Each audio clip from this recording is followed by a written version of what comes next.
Gente boa, 19h30, vamos começar, tá certo? Oração. Obrigado, Senhor, por essa última noite juntos aqui, diante desse assunto.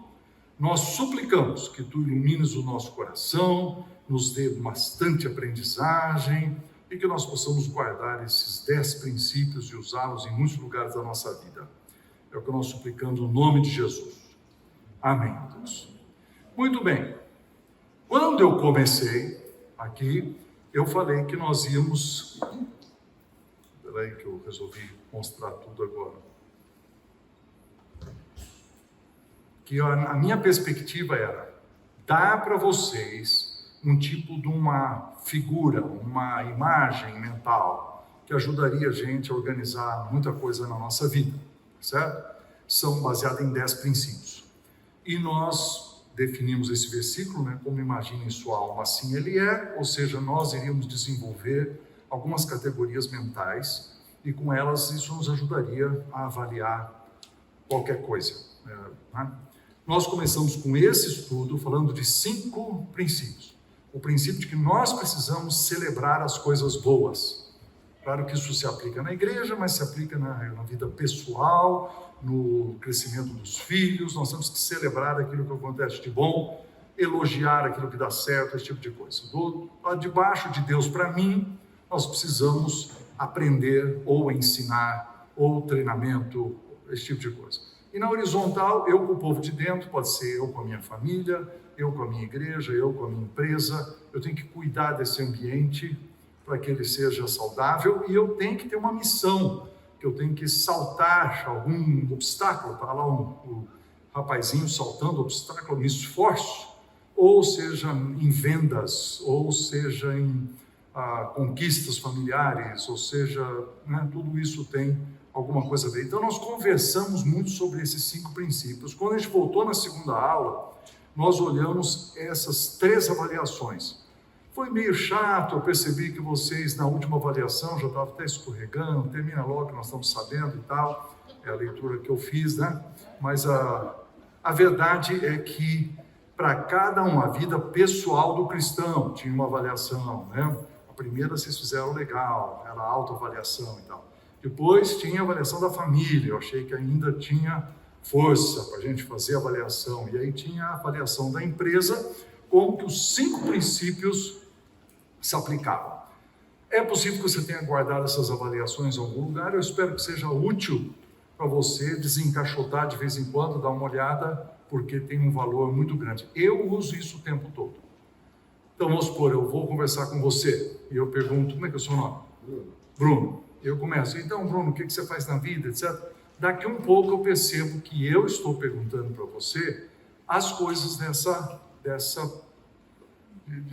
desses 5. E aí, como é que é lá na sua empresa? Quando alguém faz alguma coisa certa, o que acontece? E vocês têm um sistema vocês elogiam, eu tenho o costume de elogiar. Você como líder elogia o outro? Me conta como é que você elogia. Eu estou perguntando sobre celebrar.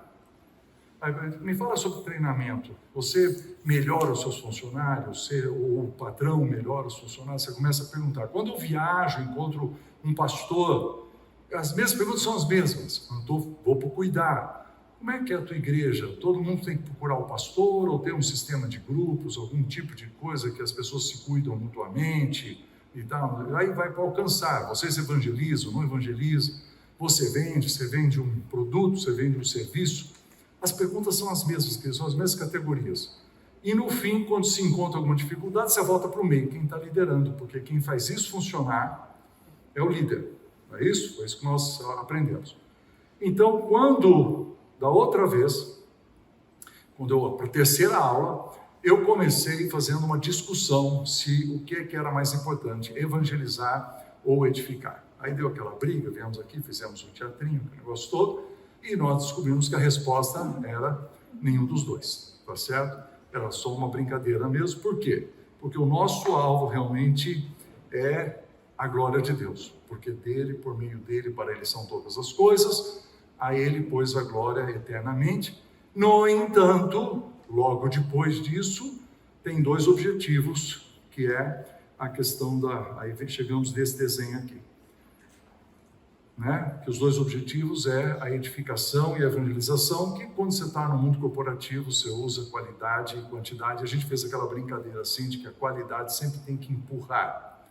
Então, é interessante. Por exemplo, uma vez eu encontrei um sujeito, ele disse assim, olha, a nossa escola teve poucas pessoas que se inscreveram, nós estamos enfrentando algumas dificuldades, mas nós vamos dar ênfase na qualidade.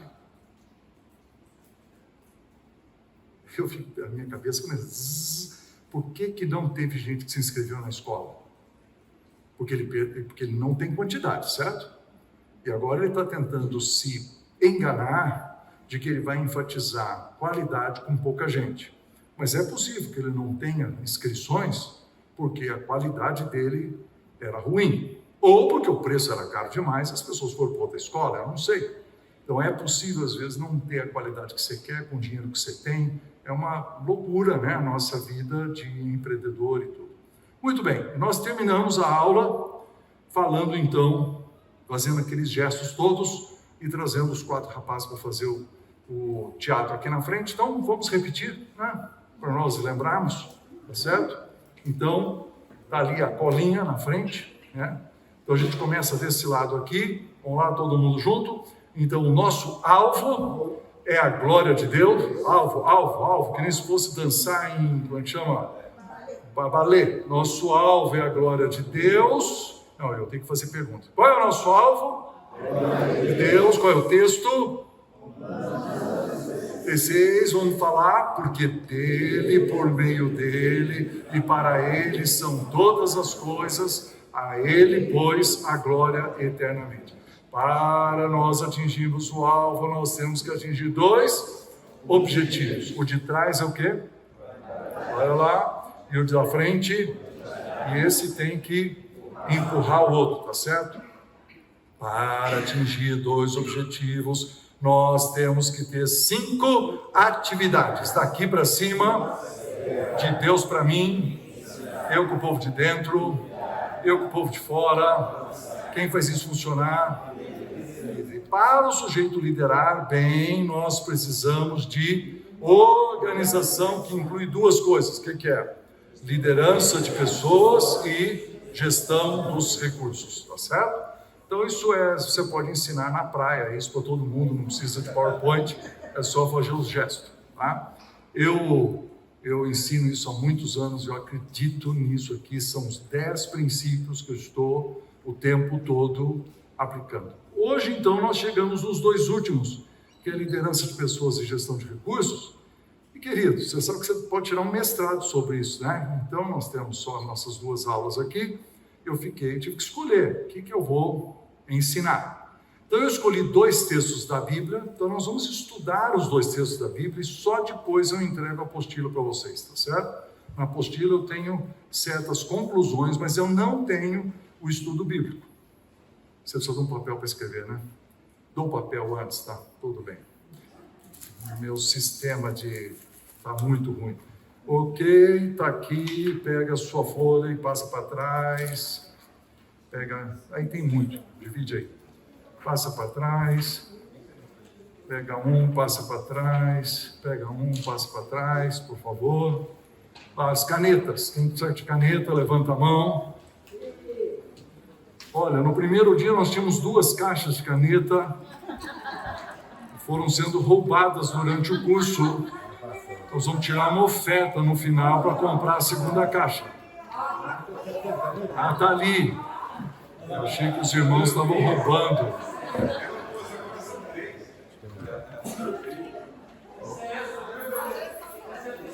Essa é a 3ª. A 2ª foi roubada mesmo. Ok. Deixa esses papéis lá atrás, na última cadeira. Se alguém vai chegando atrasado, entrega para a pessoa. Todo mundo tem caneta. Quem não tem caneta, levanta a mão. Está rodando por ali a caixinha. Muito bem. Vira atrás desse papel, então, essa folha, e vamos tentar escrever alguma coisa, tá certo? Então, está aqui. Ah, eu preciso do nosso leitor oficial. Cadê? Marcos, faltou? Você está com óculos, meu filho? Você não... Bruno, estou achando que você é o... Você engasga muito. DNA. Cara, até mente para não ler. Muito bem. Muito bem. Só falta você engasgar agora, hein, Bruno? Vamos lá. Tiago 4, leia o texto para nós. Vamos lá. Teste. Aí, Som. muito bom. Então vamos lá. Você não precisa copiar o texto, nós vamos copiar só mas escreve lá em cima, pelo menos Tiago 4, 13 a 16, para você ter um título e aí enfiar as coisas embaixo. Vamos lá, 13. Atendei agora, vós que dizeis, hoje ou amanhã iremos para a cidade tal, e lá passaremos um ano, e negociaremos e teremos lucros. Vós não sabeis o que sucederá amanhã, que é a vossa vida, sois apenas como neblina que aparece por instante e logo se dissipa. Em vez disso, devieis dizer... Devieis dizer. Se o Senhor quiser, não só viveremos, como também faremos isto ou aquilo. Agora, entretanto, vos jactais das vossas arrogantes pretensões, toda jactância semelhante a essa é maligna. Qual a primeira impressão que a gente tem? Bom, qual é a primeira impressão? Ninguém teve a primeira. Vocês nem prestaram atenção? Gente, vocês estão parecendo um membro de igreja? Mas ele está lendo lá, se eu não estou prestando atenção, ele vai explicar depois. Hein? Estão parecendo um membro de igreja.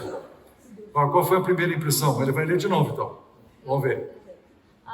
O que eu sinto é dificuldade entre você planejar coisas, porque você mesmo ensina a planejar daqui a 20 anos, entre planejar coisas e estar submisso ao que é a vontade de Deus. E o texto dá uma impressão qualquer. Não, você está certinho, está no caminho certo. A impressão que o texto dá qualquer. Não devia planejar, não devia ser empresário. Não devia, dá uma impressão assim, muito puxando para o lado de descansa em Deus e Ele fará por ti. É um negócio assim, então nós não estamos lendo do jeito certo. Então nós vamos de novo, ponto por ponto, e ver quais são os pontos de empreendedorismo que existe nesse texto, e vamos ver se ele realmente está criticando esses pontos ou não, ok? Então vamos ver. Atendei vós agora que dizeis hoje ou amanhã. Hoje ou amanhã, qual é a lição que nós tiramos daqui? Isso, você tem um tempo, tá certo? Um prazo que você está planejando. É hoje ou é amanhã. E você está dizendo, tem coisa que eu vou fazer hoje, tem coisa que eu vou fazer amanhã. Você podia colocar a palavra agenda, né? Podia colocar a palavra calendário, certo? Muito bem. Iremos para a cidade tal. Então você tem um local. O que ele vai fazer nesse local? Um local geográfico, né? Geográfico. O que ele vai fazer nesse lugar? Ele diz aí, passaremos um ano e negociaremos e teremos lucros. Então, o que ele vai fazer nesse local, gente? Isso. Ou eu vou chutar que ele vai abrir uma filial. Porque eu estou imaginando que ele já tem algum dinheiro e que ele está querendo abrir na outra cidade. Tá certo? Então, isso aqui é, digamos, uma interrogação. Talvez seja a primeira que ele está tentando fazer. Depois passaremos um ano. Então agora, o que é isso? Tem a ver com metas. Meta eu vou colocar no último, quando diz teremos lucros. Passaremos um ano. Se ele tem, de novo nós voltamos no assunto de prazo, mas o que acontece no primeiro ano de trabalho, onde você está abrindo uma filial numa outra cidade? Como é que é? Ele tem adaptação. Gastos. Isso. Ele tem um alto risco, tá certo? Ele provavelmente precisa de investimento. Ele provavelmente tem que dizer que ele vai ter alguma perda. Nesse primeiro ano eu vou passar 3, 4 meses no vermelho para depois conseguir todas as pessoas que eu vou conseguir. Ele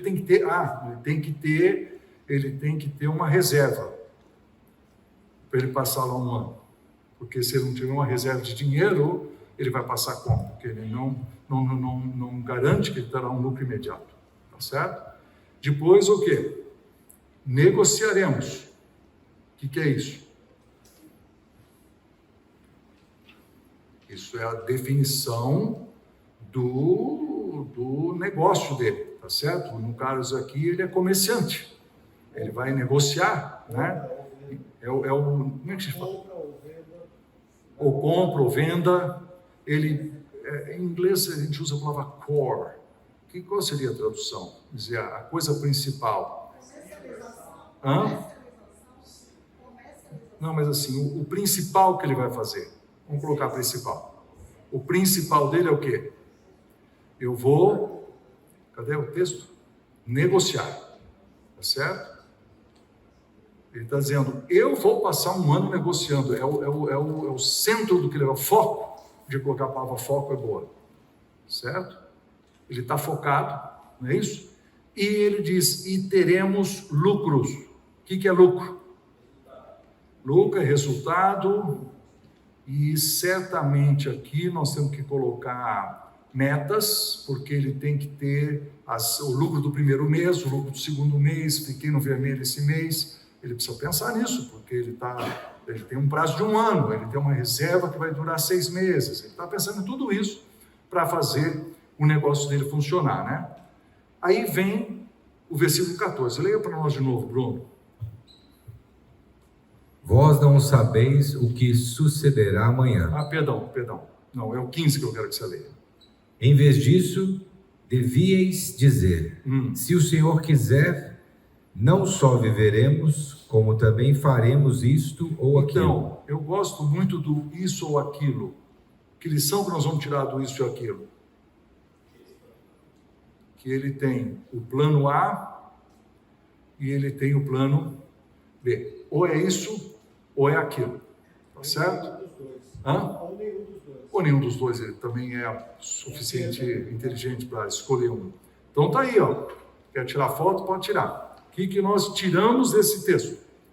Nós tiramos desse texto que esse camarada, hoje ou amanhã, vai tirar esse tempo, vai fazer na agenda, vai fazer um calendário. Tem um dia que ele sobe no carro, tem um dia que ele vai para uma outra cidade, que é um outro local geográfico, talvez para abrir uma filial, e ele vai alugar um lugar, ele vai ter um jeito lá, ou vai trabalhar a partir do seu computador, eu não sei, mas ele tem um prazo de 1 ano. Ele falou, eu tenho dinheiro suficiente para fazer isso durante 1 ano.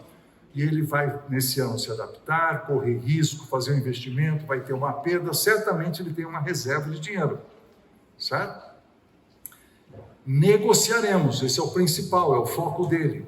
Ele não pode perder esse foco, ele precisa levantar de manhã e dizer, eu tenho um negócio, meu negócio é X ou Y, ele vai ter que fazer aquilo. Se ele se desviar do negócio dele, se ele resolver jogar muito futebol, ou ver muita televisão, ou outra coisa, ele não vai fazer o que ele quer fazer nesse ano. O resultado, eu quero ter lucro, tá certo? Ter lucro. Então ele vai ter que pensar nisso ao longo de 1 ano. O lucro de 1 mês, de 2 e tal. E no fim, se Deus me sustentar, eu vou não só viver, mas eu faço isso ou faço aquilo. Então o texto está metendo o pau em quê? Na arrogância, na pretensão. Isso. Então, é bem óbvio, né? Então ele diz, olha, primeiro ele fala assim, o que é a vossa vida?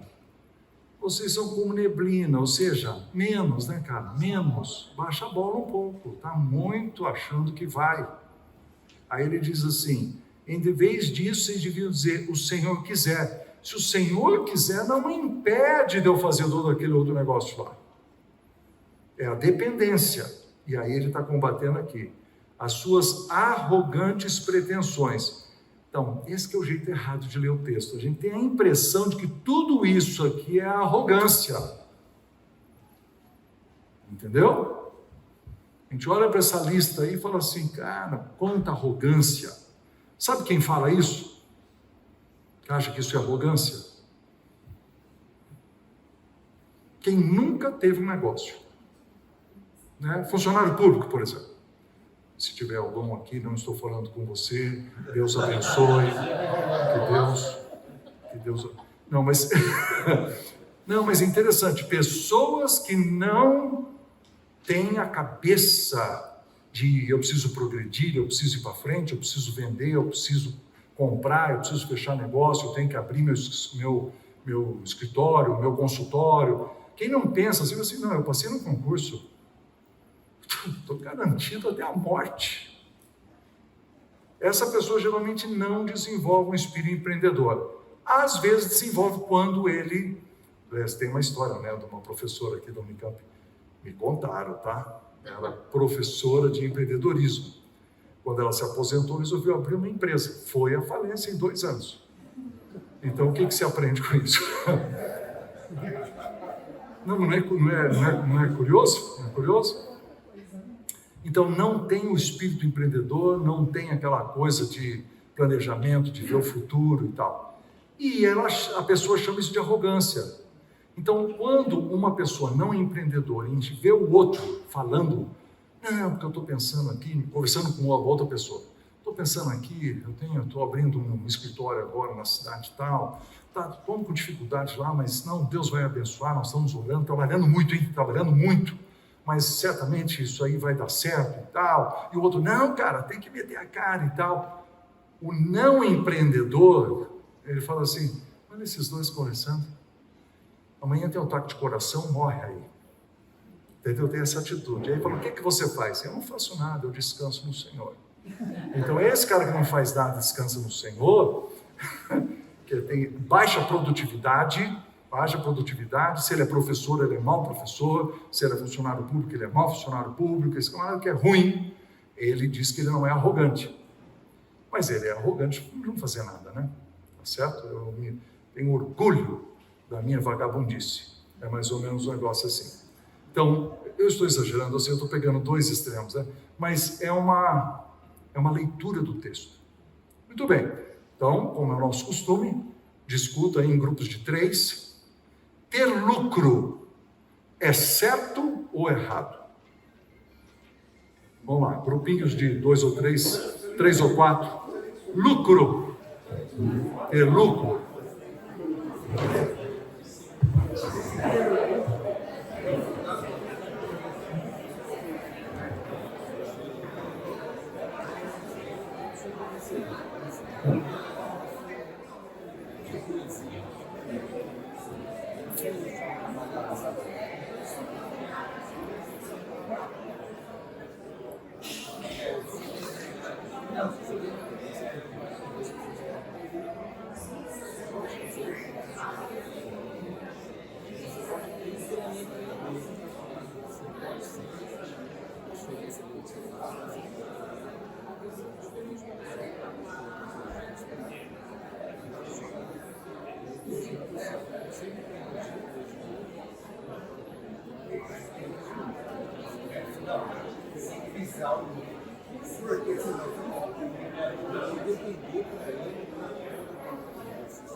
Ok, gente boa, vamos voltar.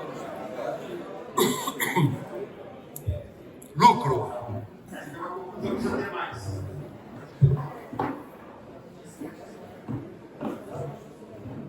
lucro é certo ou errado? É bíblico, é bíblico. Eu preciso de argumentos, né? É o fundamento da empresa. Por isso que você... Vamos de novo. O fundamento, quando você cria uma empresa, você tem que visar o lucro.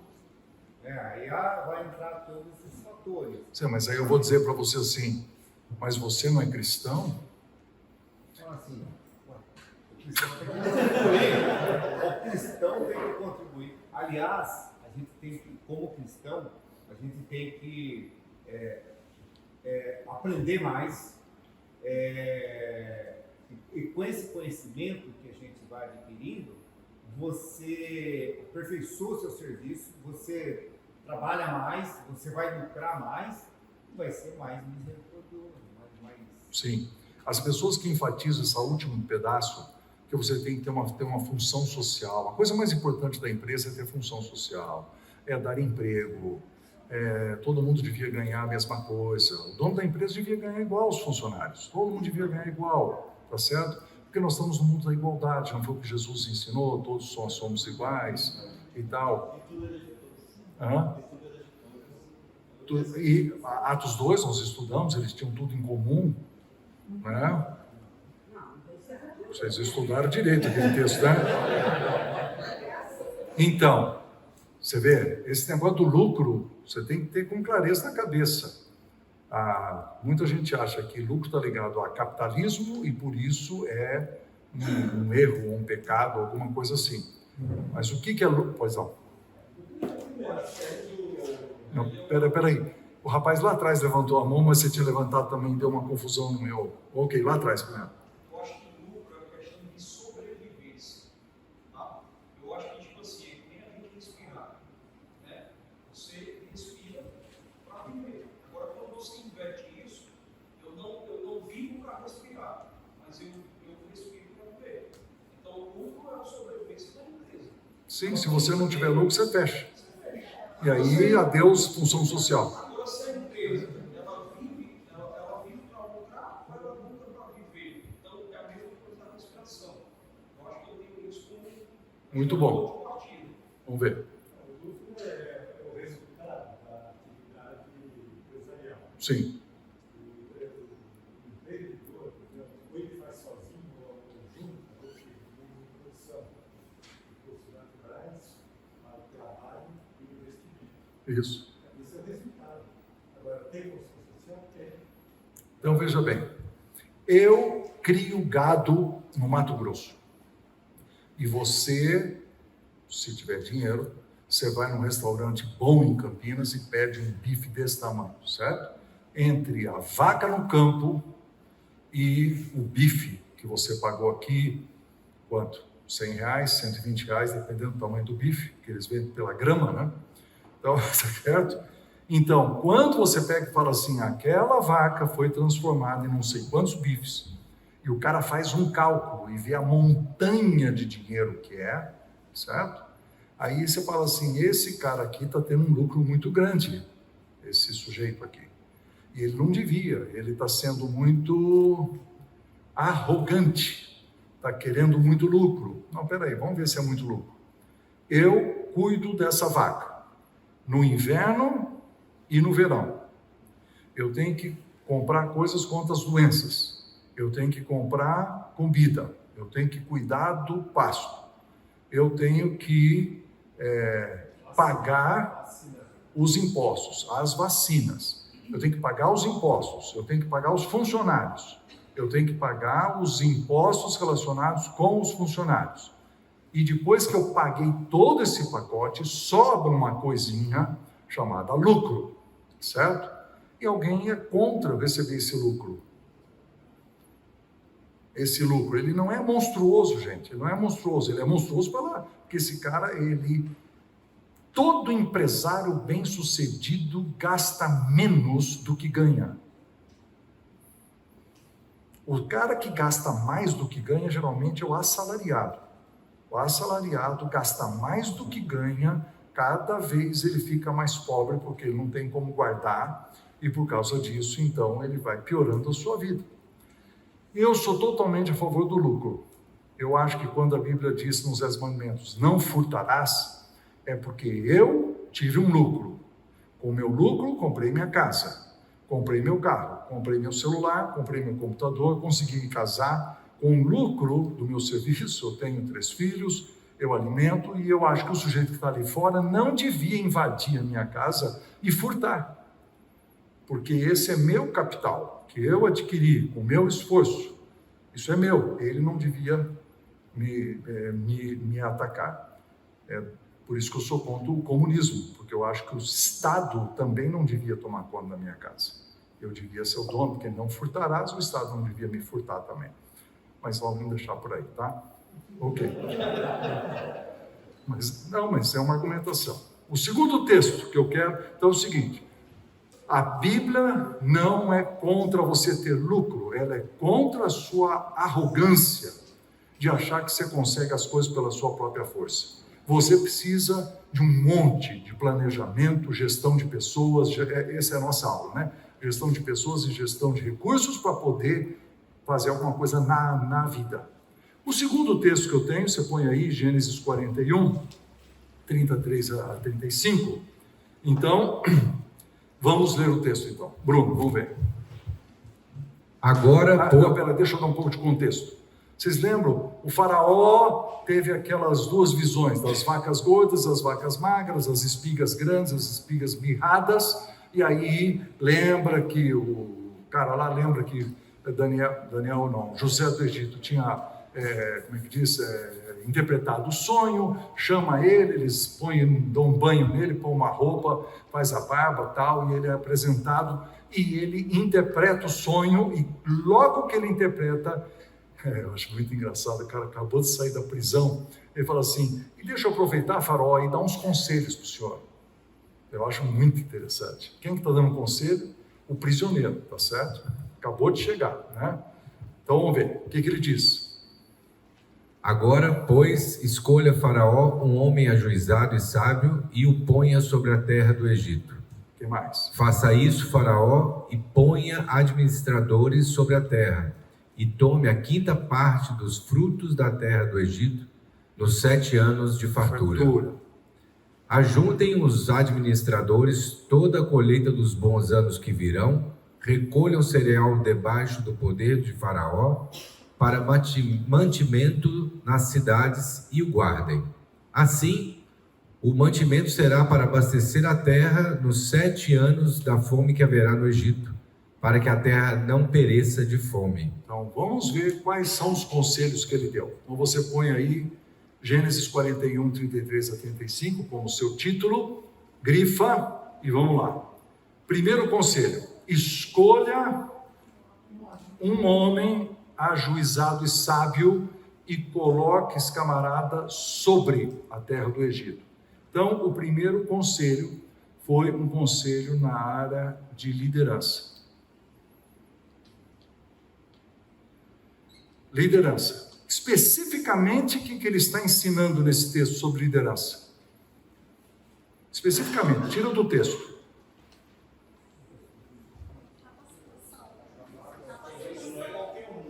Não é para qualquer um. Como é que tem que ser esse cara? Ele tem que ter juízo, tá certo? Ajuizado. Isso. E sabe, eu vou ficar com essas 2 palavras que eu não vou ter lugar para escrever tudo, tá certo? E aí, o coloque sobre a terra significa o quê? Deu o que para ele? Deu poder, deu autoridade, certo? Então aqui tem um monte de... Tá vendo que eu falei que dá para fazer um mestrado? Porque você tem que pensar assim: liderança, primeiro, qualificação. O cara é ajuizado? O cara é sábio? Quais outros? Vai ter uma lista, você pode ir atrás, né? Se ele mente, se ele não mente, se faz falcatrua, se não faz, qual é o histórico dele, levanta a capivara dele antes de contratar, né? Outra coisa que nós podemos aprender é que coloque um homem, quer dizer, não crie na sua empresa um monstro de 2 cabeças. Não, por exemplo, qual é um grande problema de sociedade? é que os dois solos têm partes iguais, é um grande problema. É como se fosse uma medusa, assim, de duas cabeças, entendeu? Quando tem que decidir, não consegue. É melhor ter um com uma parte maior, o outro com a parte menor, para que um seja aquele que decide. Quando você não tem um que decide, você tem uma briga enorme, né? Por isso que Deus falou que o marido devia ser o presidente do lar e a mulher a vice, né? Claro que quando tem reunião de diretoria, às vezes quebra o pau, tá tudo bem, tá certo? Toda reunião de diretoria tem uma briga, mas tem que ter alguém que é o presidente. Então, ter um homem aqui que seja o líder. Então, você tem várias lições sobre liderança, que ele deve ser que ele deve ser qualificado, ele deve receber autoridade, tá certo? Muito bem. Agora, o 34. Faça isso e ponha o quê? Administradores sobre a terra. Então, além de liderança, ele dá um princípio sobre administração. No caso aqui, o que ele está ensinando? Você precisa ter gerentes e você precisa descentralizar. Você vai ter um cara, mas você vai ter administradores no plural. E se você mexer nisso aqui, ó, e vier aqui embaixo, ó, que sem mantimento nas cidades, tá vendo? A ligação com as cidades. Então havia, a terra do Egito, gente, ia produzir uma abundância absurda, certo? É bobagem colocar tudo na cidade central. Nós temos que colocar isso lá perto onde nós estamos colhendo. Tem que levantar os silos para cuidar disso aí, tem que ter um sistema de secagem para guardar durante 7 anos essa alimentação. Tem todo um trabalho, descentraliza. Então você aqui tem todo um ensino sobre delegação, né? Como é que você delega? Como que você deixa claro para o administrador o que ele precisa fazer? O que é que você tem que fazer? Como é que é o silo que eu quero? Qual é o tipo de ventilação que precisa existir nesse trigo? É um monte de coisa, gente. É um monte de orientações. Escreve isso num pedaço na época, num pedaço de pedra e manda para cada administrador, faz cópia xerox ali em algum lugar e manda levar, tá certo? Depois ele diz, tome a 5ª parte dos frutos. O que é isso? Isso, então aqui ele dá agora um outro na parte financeira. Ele está dizendo assim, você vai guardar 20%. Eu vou voltar nesse assunto daqui um pouquinho, porque eu acho muito difícil você guardar 20%. Eu quero voltar nesse assunto daqui um pouco para uma aplicação pessoal, tá? Mas é uma orientação. Empresário que não faz fundo de reserva, quando vier uma pandemia, o que acontece? Fecha. E o sujeito que tem fundo de reserva, na pandemia ele faz o quê? Compra, sobrevive, compra, cresce, compra um negócio do outro. Mas ele tem que guardar nos anos que ele está indo bem. Certo? Então isso aqui é um grande ensino na vida individual, isso é um ensino na igreja. A igreja devia guardar dinheiro, porque um dia vai existir a vaca magra, um dia vai existir uma crise. Agora tem pessoas, por exemplo, que é contra guardar dinheiro. Tem membro de igreja, presbítero de igreja, diácono, que fala assim, como se guardar dinheiro? O dinheiro de Deus tem que estar na obra. Sim, aí vem a pandemia, você tem um decréscimo de não sei quantos % da contribuição e você sobrevive como? Então, tudo bem. É que agora que veio a pandemia está fácil de dar o exemplo, né? Quando não tem pandemia, por não sei quantos anos, a gente não consegue imaginar uma situação tão grave, né? Mas então tem um negócio financeiro que eu vou voltar nele.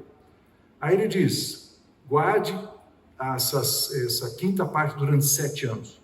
Depois, 35. Leia para nós de novo, Bruno, o que diz o 35? Ajuntem os administradores toda a colheita dos bons anos que virão. Recolham o cereal debaixo do poder de Faraó. O que significa ajuntem e recolham debaixo do poder de Faraó.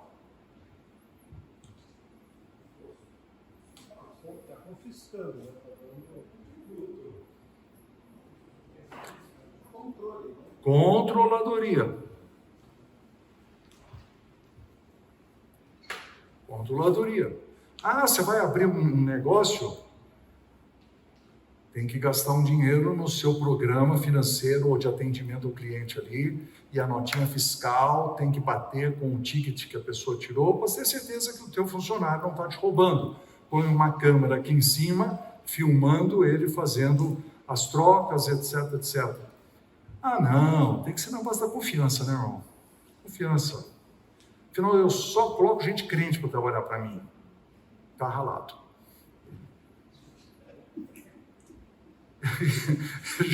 José do Egito falou assim, não, é debaixo do poder do faraó, tem todo um esqueleto aqui, ó. O faraó manda nesse cara, que manda nesse cara, que manda nesse cara, que controla o sujeito que pega o trigo, e nós vamos guardar pelo menos 1/5, os outros 80% nós vamos ter que comer, gastar, etc, mas 1/5 nós vamos guardar. Então tinha um sistema de controladoria, estava debaixo do poder do dono da empresa, no caso aqui o faraó, tá certo? Muito bem. E aí, versículo 36. Assim, o mantimento será para abastecer a terra nos 7 anos da fome que haverá no Egito, para que a terra não pereça de fome. Então, esse mantimento aqui, que vai ser para abastecer, o que é isso aqui? Isso aqui é o resultado, né, queridos? Esse aqui é o lucro. No caso aqui, 20%, que ele guardou durante 7 anos. Bota lucro, hein? Tá? E ele vai fazer com que a terra não pereça. Então, o que nós temos? Finalmente, nós temos uma função social. Para todo mundo não morrer, então tá aí, quer tirar uma foto, pode tirar? Aí, queridos, ó, um princípio de liderança, princípio de administração, princípio financeiro, princípio de controladoria, princípio do lucro e princípio da função social. Não adianta botar a função social lá em cima, se no primeiro ano, quando ele explodisse de resultado positivo, ele começasse a distribuir tudo aquilo e tornar todos os egípcios pessoas ricas, e ele então, todo mundo seria rico, todo mundo durante 7 anos, o que aconteceria nos outros 7? Então, o que ele fez? Ele falou assim, ele foi uma pessoa que guardou, ele preveu o futuro, claro, tá certo, né? É que a gente não sabe o que vai acontecer daqui a 7 anos, né? José do Egito estava na nossa frente, Deus falou para ele o que ia acontecer, ficou fácil, né? É que nem tentar aplicar na bolsa e nós não sabemos o que vai acontecer. Porque se você souber, né? Se você souber, fica fácil, mas você não sabia. Então aqui, essa capacidade de prudência, como nós não sabemos, nós temos que ter uma prudência em fazer essa guarda de dinheiro, certo? Então eu vou fazer agora um exercício aqui nesse cantinho, ó, dá uma olhada. Se é para você guardar 20% durante 7 anos, isso é igual a guardar 5% durante quantos anos? Conversa com a pessoa ao seu lado. Conversa com a pessoa ao seu lado. O que você acha? 20% durante 7 anos é igual a guardar 5% durante quantos anos?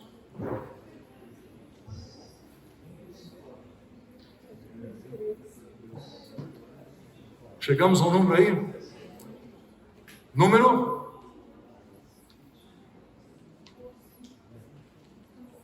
Ô, gente, os engenheiros não vão nos salvar, por favor? Não, eu não vou em frente se vocês não, pelo menos, chutarem alguma coisa. Quanto que deu? Não estou escutando. 28 anos. Então, olha aqui, ó. O que significa guardar 5% durante 28 anos? Quer dizer que quando você entrou no seu primeiro emprego aos 21 ou aos 22, quando você recebe seu salário, vamos fazer agora, você vai dar um tanto para Deus, né? Pode ser 10%, pode ser mais, mas você vai dar um tanto para Deus. 5% você vai guardar para o dia das vacas magras. 5%. E aí você fala assim, mas eu quero também comprar um carro, então aí tem mais uns por cento. Então quando você começa a cortar, corta isso, corta isso, corta isso, como é que vai ser a sua vida, meu filho? Vai ser mais simples. Ontem na minha aula, quando eu cheguei nesse ponto, eu falei, esse é um ponto muito difícil de definir, porque nós não podemos comparar uns com os outros, a simplicidade de um é diferente da simplicidade do outro, mas na verdade nós como cristãos, você coloca assim, em primeiro lugar a glória de Deus. Aí eu vou pegar a gestão que eu estou fazendo lá na outra ponta do quadro e dizer assim, bom, então esse tanto é de Deus, esse tanto é o fundo de José. Entende? Eu chamo assim na minha casa, tá? Vamos colocar no fundo de José. Lá no Haggai nós temos também o fundo de José. Nas igrejas onde eu fui pastor, era o fundo de José. Então era FDJ. É muito engraçado quando você conversa com a liderança da igreja, você fala assim, mas eu acho que nós devíamos aplicar no FDJ. O cara, FDJ, não conheço essa sigla. Aí você faz a piadinha, tá? Aí você fala fundo de José, ele dá aquela risadinha, coitado, é pastor, não sabe o que é CDI, você vai defendendo FDJ. Mas a verdade é assim, é um jeito pedagógico, você ensina. Então, imagina um sujeito que começa a guardar 5% aos 20 anos de idade e guarda durante 28 anos. Por que ele guarda 5%? Porque guardar 20%, meu filho, é nos tempos de vacas muito gordas. Então é assim, se o seu salário é R$2.000, guardar 5% é R$100. Mas se o seu salário é R$20.000, você podia guardar 20%. Você podia guardar e viver com 16%. Ou você podia viver com 14%, dar o 10% para Deus, ou 16% não, como é que é? 5% seria R$1.000 só. R$1.000, daí mais 2, 17%. Viver com 17%, dá para viver com 17%. Não, mas aqui que eu tenho muita responsabilidade. Então você não está aplicando o princípio da prudência, de guardar, porque um dia virá a vaca magra. Não está fazendo isso, certo? Grande besteira, grande besteira. Você precisa guardar. Esse é um princípio que o José falou assim, a vaca magra vai chegar, ela vai vir, como vem nas nossas vidas. Às vezes é uma doença, às vezes é uma coisa ruim, nós precisamos tratar disso, só tem um jeito que você tem que colocar dinheiro em algum lugar.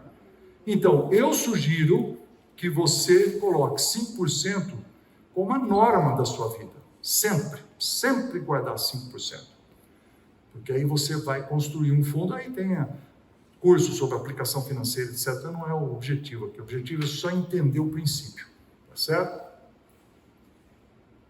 Eu já devia ter parado faz tempo, ou...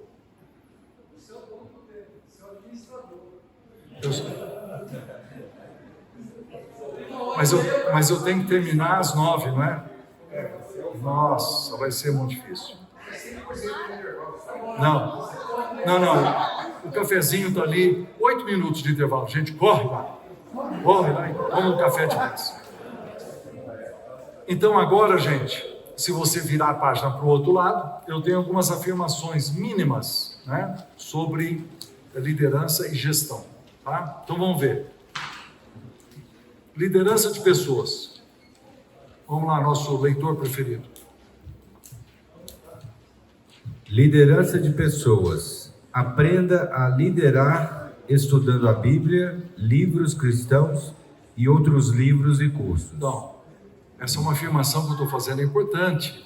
Tem pessoas que acham que só pode aprender com a Bíblia, que só pode aprender com livros cristãos. Isso é uma besteira enorme. Mas você é médica, não é médica? Você estudou em qual universidade? Quantos professores eram crentes no Senhor Jesus Cristo? os livros que você leu foram todos escritos por cristãos? Você ainda é uma boa médica ou não?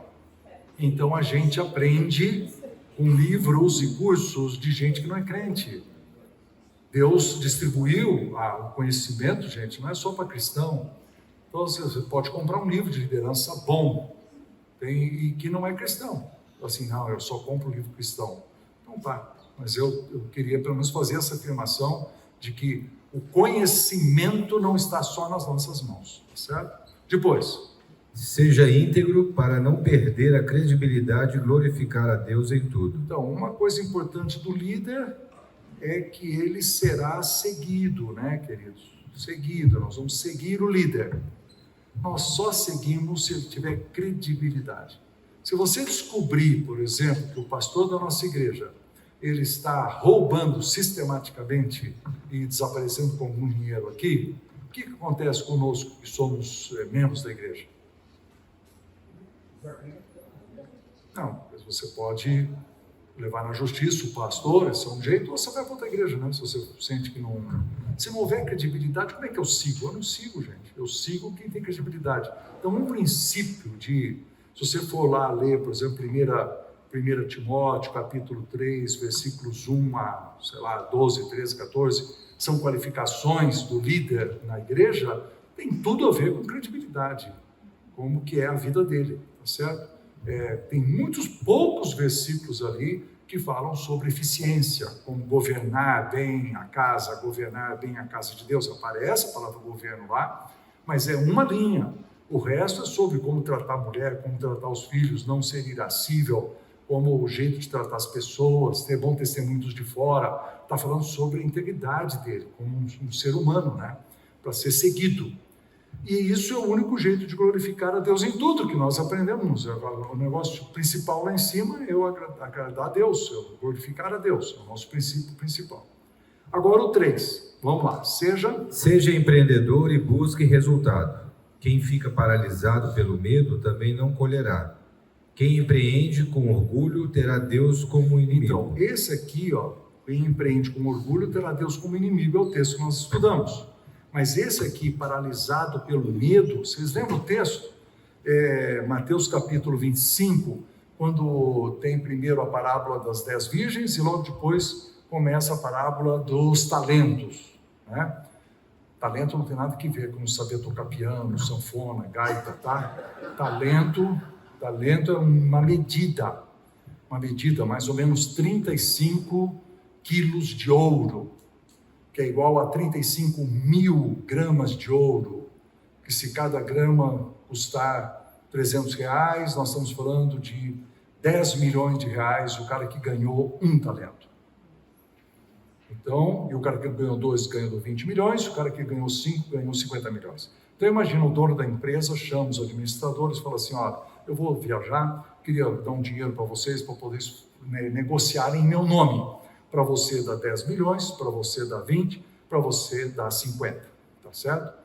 E aí tem muita coisa para aprender nessa parábola, porque diz que ele deu conforme as suas capacidades, o que mostra que o dono estava observando e avaliando as capacidades antes de distribuir o dinheiro para esses gerentes, tá certo? E aí isso me leva a concluir o seguinte, que se eu não tenho 10 milhões, é que Deus acha que eu não tenho a capacidade para fazer a gestão. E se você não tem nenhum milhão, então pense na sua capacidade, tá? Então vamos lá. Foi uma piadinha, mas dói, né? Porque conforme a nossa capacidade, esse é um pedaço difícil do texto, né? Porque ele fala assim, mas isso é uma injustiça, devia ter dado igual para os 3. Mas o dono falou assim, não, eu não posso dar 50 milhões para esse cara aqui, vou dar só um, que é 10 milhões. Bom, aí você vai, o cara que ganhou 2, transformou em 4, o cara que ganhou 5, transformou em 10. O cara que ganhou 1, qual foi a resposta dele? Alguém lembra? Hã? Sabia que o dono era rigoroso, muito exigente, então, com medo, ele... Isso, essa palavra. Tive medo. É interessante. Tive medo. Medo paralisou esse cara. Você imaginou? O cara falou assim, Agora, eu vou dar um investimento para você, 10 milhões de reais para você começar um negócio. Ele fala assim, mas, pelo amor de Deus, com 10 milhões não dá nem para começar. Estou morrendo de medo. Como assim com 10 milhões não dá para começar? Você percebeu? Ele foi paralisado. Ele foi paralisado. E aí, o que Deus falou assim? O que Deus fez? Deus fez uma terapia com ele. Falou assim, não, meu querido, você teve medo, mas com uma paraterapia você vai conseguir superar isso. O que ele falou? Servo mau, vagabundo, vai para o inferno. Não foi isso? Aprenda alguma coisa com isso. Porque o patrão deu uma chinelada nele e chamou ele de servo inútil. Palavra muito forte. Seu inútil. Não soube administrar 10 milhões. Então agora imagina. Não sei como é que está a sua vida financeira. Então não está sabendo administrar. Veja como é que é o negócio, né? Se você não faz bem a gestão dos recursos, a sua empresa não está indo bem, podia ter uma festinha de celebração, mas você não tem o dinheiro, podia chamar um cara para fazer um curso de treinamento, mas você não tem o dinheiro, podia chamar alguém para cuidar e melhorar o clima organizacional, mas você não tem o dinheiro, tua equipe de vendas não está conseguindo, você não tem qualidade, você não tem quantidade, você não glorifica Deus, não tem lucro e não tem função social. Começou com a gestão aqui atrás. Isso aqui empurra o desenho para lá, queridos. Você tem que liderar pessoas, fazer gestão do recurso para isso acontecer, glorificar Deus lá. E se você erra aqui, você não está empurrando. Qualidade ruim, tá tendo pouca quantidade, tá certo? Eu acho esse desenho, vocês já perceberam que eu gosto do desenho? Nossa, eu sou legado nesse desenho, tá certo? E aí, então, o do medo aqui, então, é em algum lugar, é Mateus 25, algum texto.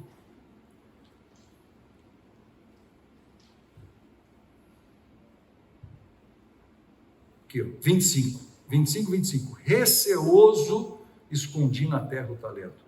Ficou fácil de memorizar. Muito bem. E depois, a questão, outro item importante é delegação. Diz o quê? Delegar. Mobilize as pessoas de acordo com o perfil delas. Não centralize tudo.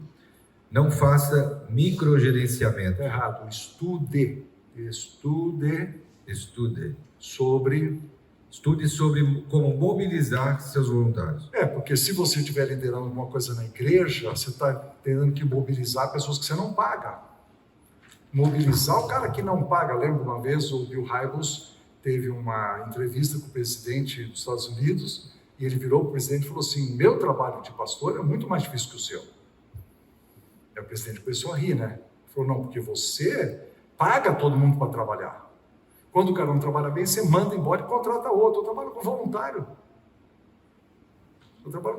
Gente, trabalhar com voluntário é uma arte, é uma ciência, é motivar, e aí cobrar, e aí o cara é ruim, relapso, entendeu? E aí você tem que, lembra que nós fizemos um exercício, como é que você manda embora o voluntário ruim, mas ele ainda está na igreja, porque ele não foi embora, você não mandou ele para outra igreja, você mandou ele para fora desse ministério, entendeu? Reaproveitou, rapaz, é uma ginástica enorme. Então, isso tudo é liderança. Liderança tem a ver com gente.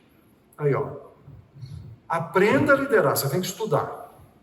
Você tem que ser íntegro, cuidar de você. Tem que ser empreendedor, porque você tem que ter uma visão de futuro. E você tem que trabalhar com gente, tem que aprender a delegar. Se ele é voluntário, se ele é pago, tem que cuidar das pessoas. Então, isso é liderança. Liderança tem a ver com gente, recursos tem a ver com dinheiro, com casa, com tijolo, com as outras coisas que você tem que cuidar também, que é a próxima lista, tá? Vamos para a lista de baixo. Gestão de recursos, número 1 é exatamente igual. Estude a Bíblia, livros cristãos e outros livros. Agora, 2.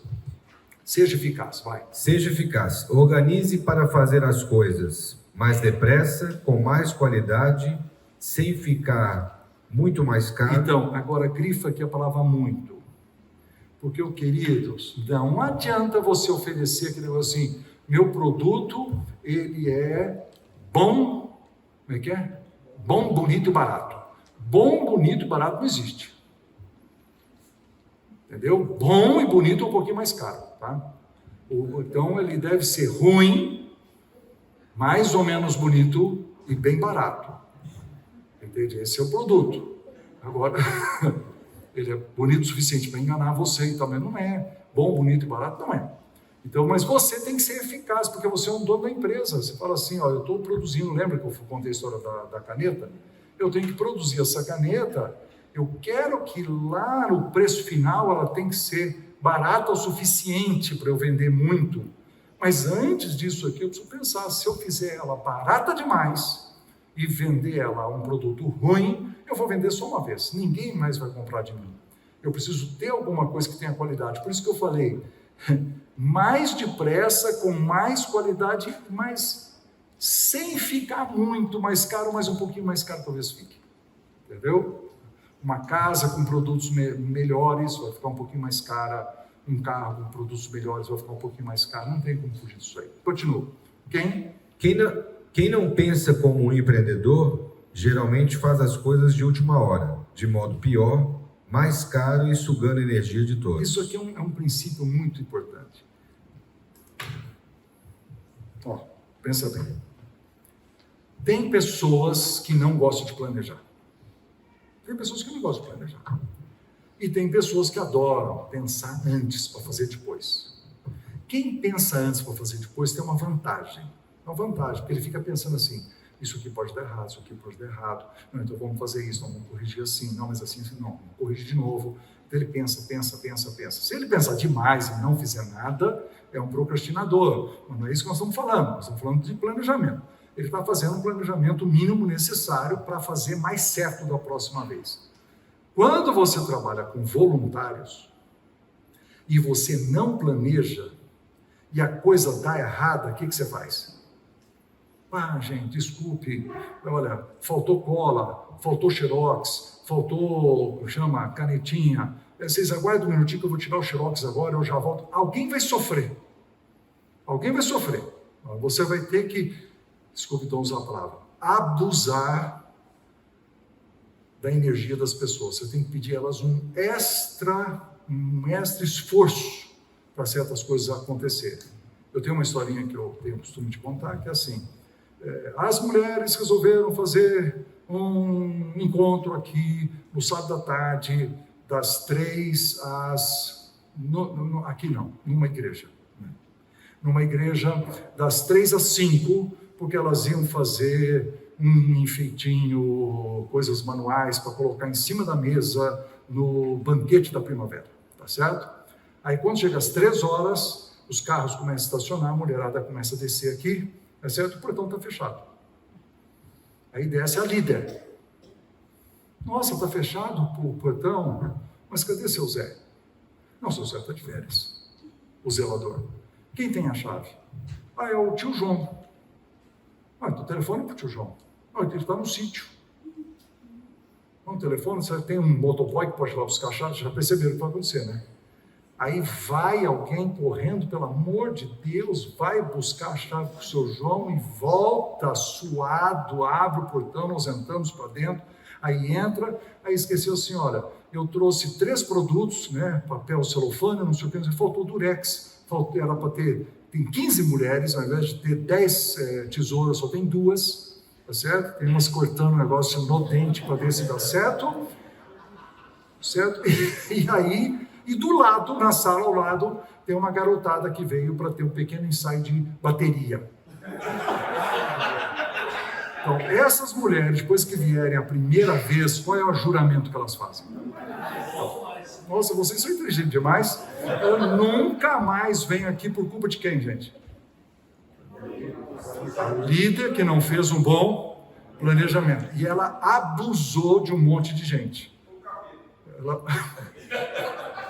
Ela abusou do cara da moto, ela xingou o zelador que tinha férias, ela xingou o tio João, que ia ver se era dia para estar no sítio esse negócio, tá certo? Mas o erro é dela. Ela quebrou o dente da irmã que estava tentando cortar um negócio na coisa, vai no dentista, aquele negócio todo. Vocês estão rindo, mas isso acontece. Isso acontece só em igreja? Não, acontece em empresa também. Você pega... Aí eu tive um amigo meu que trabalhava com venda de computador, ele tinha uma empresa lá de processamento de dados, ele tinha assim, computadores, assim, sei lá, 50 computadores, e os caras trabalhando 3 turnos, né? Era 150 pessoas. Computador velho, a coisa assim, ele trabalhava com manutenção, mas ele tinha raiva, não quer ir lá. Era tanta manutenção, e tanta, eu falei assim, por que o senhor não troca? Porque o cara fez um cálculo, ele falou assim, eu não preciso que esse pessoal seja eficiente, eu preciso sugar eles o máximo possível. Então eles ficam ali assim, batendo na tecla que não está funcionando, bate no computador, eu não preciso investir nisso. E quando quebra, eu chamo você. Ele falou, não vem mais. Ele ficou com raiva, porque ele não quer ganhar dinheiro com um sujeito que não valoriza as pessoas e tal. Troca a ferramenta. Né? Uma vez eu encontrei um sujeito que tinha uma secretária que estava ficando morena metade do rosto, porque o sol batia assim e ele não tinha. Verdade. Mão de vaca não punha a cortina. Então, seja eficaz, porque se você não for, você vai fazer de última hora, de um modo pior, de um modo mais caro e sugando energia das pessoas. Então, isso faz parte. Você não é eficaz como líder, vai afetar para cima, para baixo, para os dois lados, vai afetar a sua qualidade, quantidade, você glorifica menos a Deus fazendo isso. Entendeu? Hã? Não entendi. Se proseia. Ok, vamos lá. 3. Desafie seus próprios processos, paradigmas, aprenda as melhores práticas. Você tem que duvidar de si mesmo. Eu estou fazendo do melhor jeito? Mas essa pergunta tem que ser constante. Qualquer líder tem que dizer assim, alguma coisa não está dando certo na escola dominical, alguma coisa está dando certo com o horário definido, alguma coisa está dando certo com chama isso aí, o lanche, alguma coisa está dando certo no coral. Se você não parar para pensar assim, não, aqui é assim mesmo, é só uma burrice. Você precisa duvidar dos seus processos, assim, existe um outro processo, podemos dar uma melhoradinha? Tá certo? Então, duvide dos seus próprios processos, é assim que você melhora. Né? Teve uma moça que veio conversar comigo, ela falou assim, olha, eu troquei de secretária, né, 4 vezes em um ano. Por que você acha que está acontecendo aí? Eu não sei. Eu adoro dar consultoria, sempre que... Por que eu troquei de secretária? Eu não tenho a mínima ideia, mas é assim, ela é altamente relacional. Então, uma pessoa que é altamente relacional precisa ter uma secretária producional para equilibrar as coisas. Ela gostava das pessoas. Ai, você é tão jóia.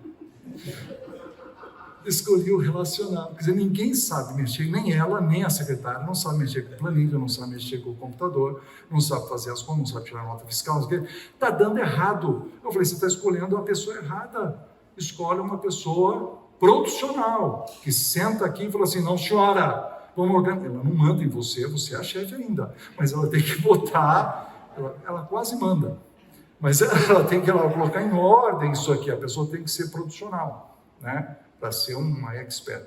Então, isso faz parte de você aprender com seus próprios processos, o que eu estou errando, onde é que eu vou melhorar, faz parte de gestão, né? Depois, deixe as pessoas definirem metas. Isso aqui é muito legal, porque às vezes nós como líderes definimos a meta para o outro. Fala assim, nós queremos, por exemplo, no Haggai, hoje eu tive uma conversa com a Priscila, né? E eu não terminei a conversa ainda, vou terminar amanhã. A Priscila é uma gestora dos nossos cursos chamados Jornadas Haggai, que acontecem nas igrejas. E nós tínhamos a meta de fazer 15, nós já temos 17 marcadas, nós estamos crescendo. Eu já mandei fazer mais apostila. Aí eu virei para ela e falei assim, você é só uma gestora, eu quero agora que você seja vendedora. Que você telefone para as pessoas que você mais conhece, que gostam do Haggai, igrejas que nos apoiam, e pergunta, vocês não gostariam de fazer uma jornada na sua igreja? Um sábado, um domingo, né? E ela falou, não, ela está assim, né? Porque eu estou dando uma meta nova para ela. Agora, qual é a próxima pergunta que eu tenho que fazer? Quantas? Mas ao invés de eu dizer para ela mais 15, eu tenho que dizer para ela assim, então você define quantas que você quer fazer. Ela fala, tá bom, 10. Tá vendo? Eu tinha pensado em 5. Se ela falar 10, tá ótimo, né? Só não pode ser daquele jeito que eu ensinei da outra vez, né? Como é que é? Que o soldado falou, as 7 partes do fuzil são 5, eu só conheço 3, coroa e cano, falou 2. Então assim, não pode ser assim também. A minha meta é 10, mas por que 8? 5 é ótimo. Posso fazer 3? Consegui uma. É uma porcaria de uma meta. Tá certo? Mas nós temos que ajudar a pessoa. Então, isso é um jeito de você promover, empurrar o cara para ele definir sua meta. É um jeito de liderar. Pois não, ele levantou primeiro. E quando você pensa em 12, e ela fala 10? Ela fala 10? Eu tive um líder chamado P.K.D. Lee, foi o meu líder internacional, né, do Haggai. Quando eu comecei, ele falou, você estabeleça a meta. Aí eu estabeleci, vamos supor, 8. Ele falou, agora eu vou te cobrar as 8. Era muito interessante, né? A meta você definiu, agora eu vou cobrar as 8. Aí eu ficava assim, quem falou fui eu, né? Então ele me empurrava, só que se eu atingisse 8 nos primeiros 2 meses, ficava um negócio sem graça, né? Falou, doutor, eu estou pensando em pegar de 8, conseguindo em 2 meses, será que a gente podia colocar 15? Você que define. Qual que é agora? 15. Então é aquele princípio eterno que a gente sabe que se a gente alcançar a meta, a gente dobra a meta. Desculpa, eu não resisti. O versículo veio na minha cabeça. Você ia falar uma coisa. Hã? Hã?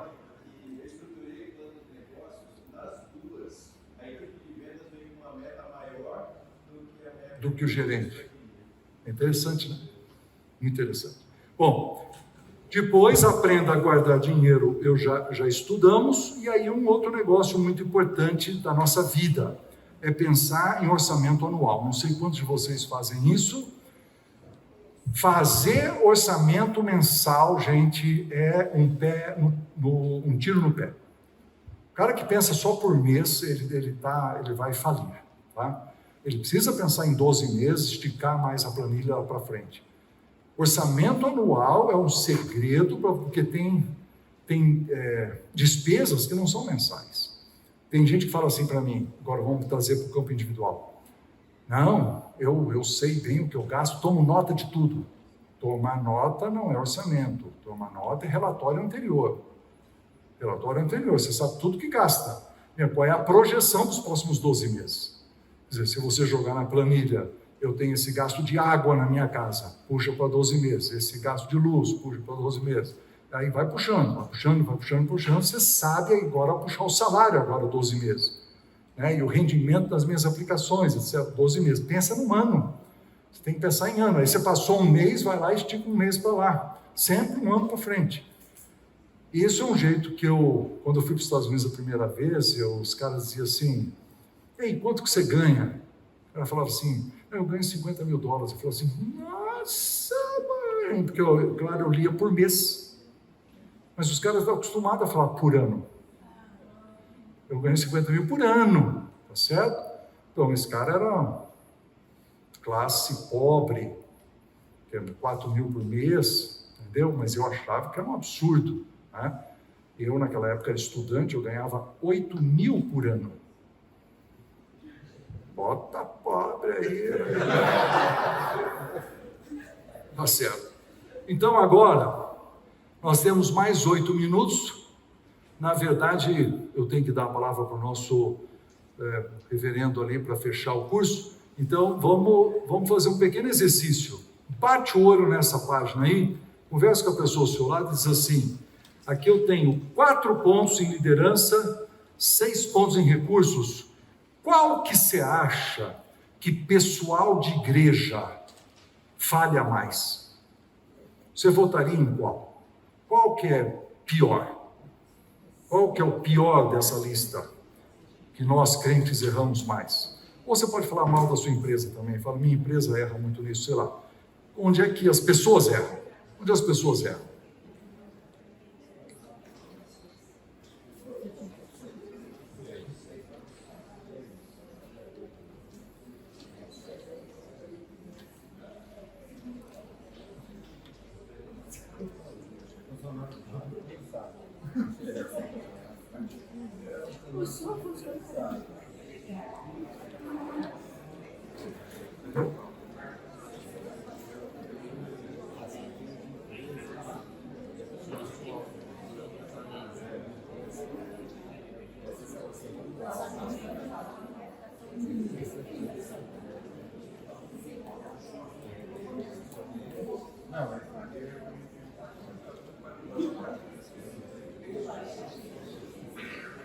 Muito bem, vamos ouvir, porque certamente não vai existir unanimidade.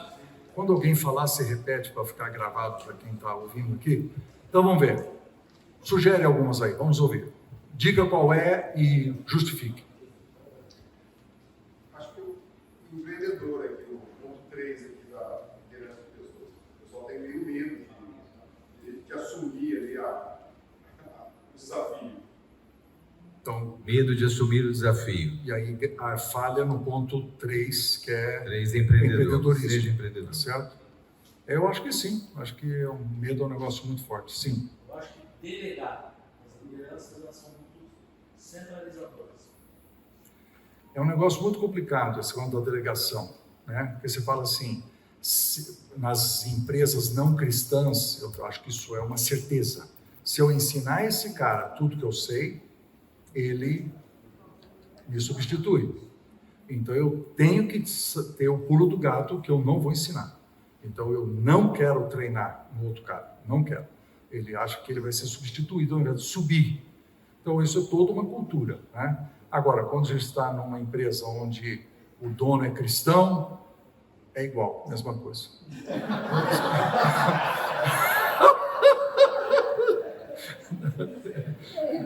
Infelizmente. Não, mas é um negócio muito sério. É o medo. Não, na igreja é assim. Você podia ensinar esse camarada a ser um líder de louvor? Não. Por quê? Eu sou líder. Se eu for ensinar o cara, eu vou deixar de ser. Entendeu? Então, isso existe também em igreja. Muito bem. Qual outra coisa onde a gente erra muito?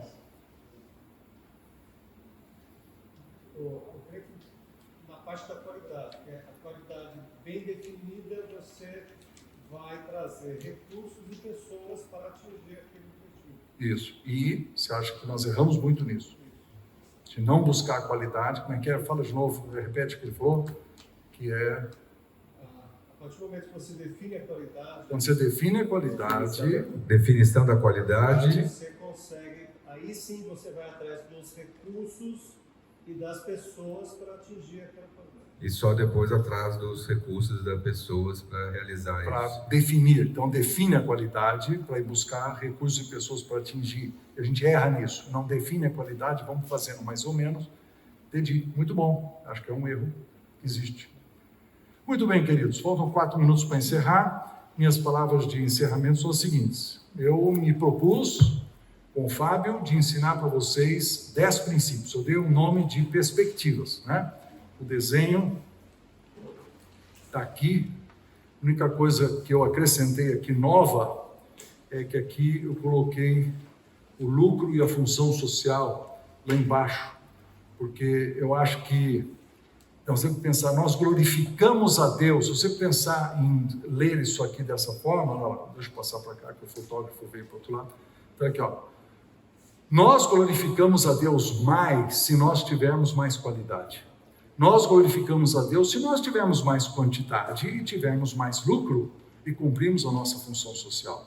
Como não? Para fazer isso, eu tenho que ter essas 5 atividades e para fazer isso, eu preciso dessas coisas, que eu preciso lidar com gente e lidar com recurso. É um fato, né?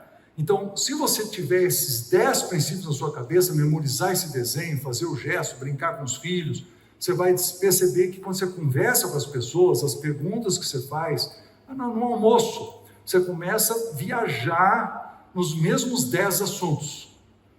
né? Você senta uma vez eu sentei com um homem de negócio, dono de uma empresa, tinha 1000 funcionários e tal, e eu virei para ele e falei assim, comecei a fazer perguntas, né? Qual é o seu maior objetivo na vida?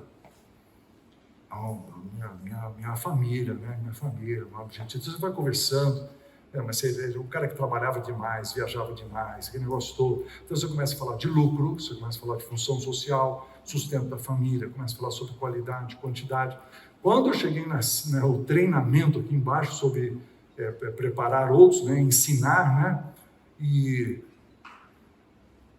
ele falou assim, não, mas é isso que eu falo para os meus gerentes, precisa treinar esse pessoal, precisa treinar, os caras estão cometendo erros, as máquinas estão quebrando por falta de treinamento, e tem que... Ele nervoso na mesa, né? E eu aqui comendo meu churrasco, só fazendo a pergunta, né? E numa certa altura ele falou assim, ô Bittencourt, você é muito inteligente, né, cara? Por que você é pastor? Como é que um cara tão inteligente assim é pastor? Aí... Ou seja, vocês sentiram, né? Se você não é inteligente, você vai ser pastor. Acho que foi essa a conclusão que ele chegou. Ele falou, da onde você tirou tudo isso? Né? As perguntas que você faz. Eu falei assim, isso aí, é muita leitura, né? Tem aquele livrão escrito pelo grande autor que rege toda a nossa vida. Ele falou, nossa, que livro é esse? Você tem na sua casa. Aí eu comecei a falar de Bíblia e tal, a coisa, né? Foi muito interessante. Aí falei para ele de Jesus, fiz um desenho para ele num guardanapo, pregando o Evangelho. Uma oportunidade. Mas você vê, eu estava trabalhando dentro de 10 perguntas dentro desse quadro. Eu faço isso desde que eu tenho 24 anos de idade. É uma maneira de você organizar a sua cabeça. Eu espero que tenha sido útil para vocês e espero que vocês usem aquelas folhinhas de avaliação para as suas vidas, etc. 21 horas, terminamos. Deus abençoe, queridos. Fábio, por favor.